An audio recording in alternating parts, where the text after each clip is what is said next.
নমস্কার বন্ধুরা, শিক্ষা সোম চ্যানেলে তোমাদের সবাইকে স্বাগত জানাই। আশা করি তোমরা সবাই ভালো আছো এবং সুস্থ আছো। আমি আজকে ওলকপির একটা ঘন্ট করে তোমাদের দেখাবো। আশা করি রেসিপিটা তোমাদের ভালো লাগবে। ওলকপির ঘন্টটা করার জন্য প্রথমে আমি ওলকপিটাকে গ্রেট করে নিয়েছি এবং সেটাকে আমি একটু সেদ্ধ করে নিচ্ছি।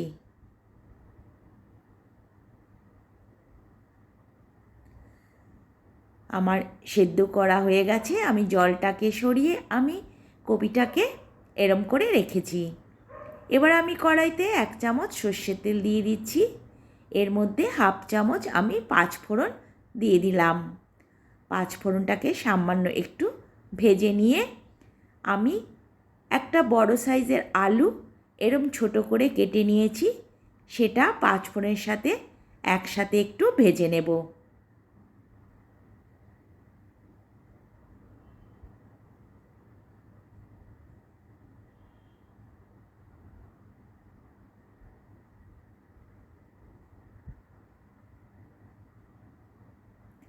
এদিকে আমি 1/2 চামচ জিরের গুঁড়ো, 1/2 চামচ ধনের গুঁড়ো, 1/2 চামচ হলুদ গুঁড়ো, সামান্য একটু গোলমরিচের গুঁড়ো, 1/2 চামচ থেকে কম একটু গরম মশলার গুঁড়ো, আর আমি 1 চামচ গুড়ের গুঁড়ো, চিনির বদলে আমি গুড় ব্যবহার করছি। জল দিয়ে এটাকে একটা পেস্ট তৈরি করে নিচ্ছি।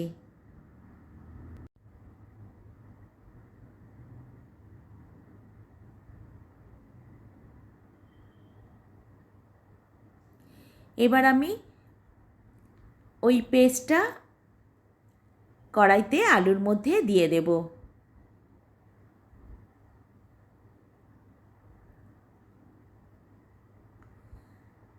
দিয়ে আমি ভালো করে এটাকে আবারও ভেজে নেব।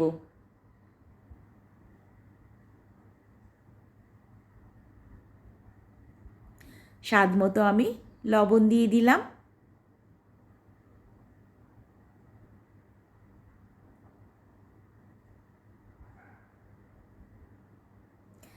দুটো লঙ্কা আমি ভেঙে এর মধ্যে দিয়ে দিলাম। এটা বেটেও দেওয়া যেতে পারবে। যে যেরকম ঝাল খাও সেরকমই ঝালটা দেবে।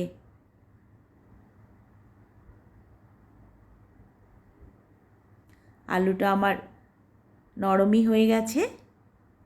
এবার আমি ওই সেদ্ধ করা ওলকপিটা এর মধ্যে দিয়ে দিচ্ছি।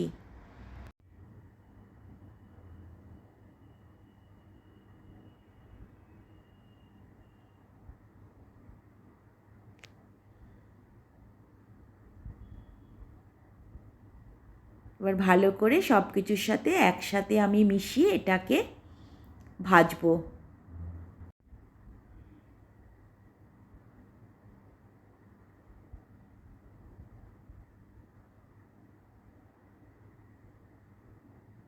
এবার আমি কিছুটা কড়াইশুঁটিও এর মধ্যে দিয়ে দিলাম। একটুও জল দেব না, এই ভাপে ভাপেই এটা হয়ে যাবে।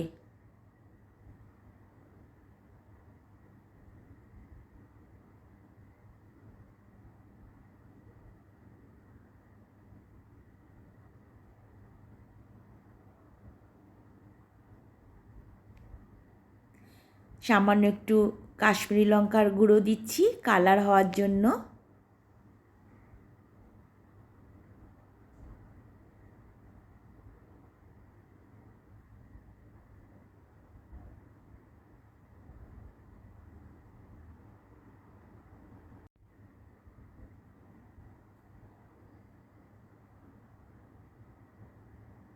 ভালো করে সব কিছু মিশিয়ে নিয়েছি।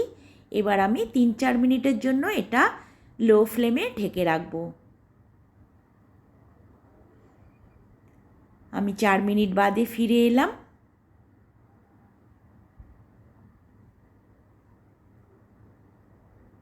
এবার আমি 1 চামচ এর মধ্যে ঘি দিয়ে দিলাম। সব কিছুর সাথে ঘিটা ভালো করে আমি মিশিয়ে এটাকে আমি নামিয়ে দেখাবো।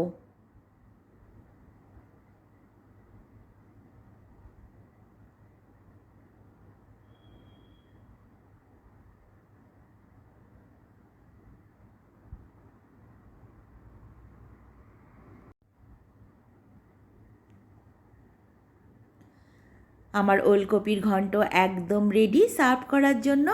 আশা করি রেসিপিটা তোমাদের ভালো লাগবে। ভালো লাগলে অবশ্যই আমাকে কমেন্টে জানাবে। তবে আজকে আসি, ভালো থেকো, সুস্থ থেকো, টাটা।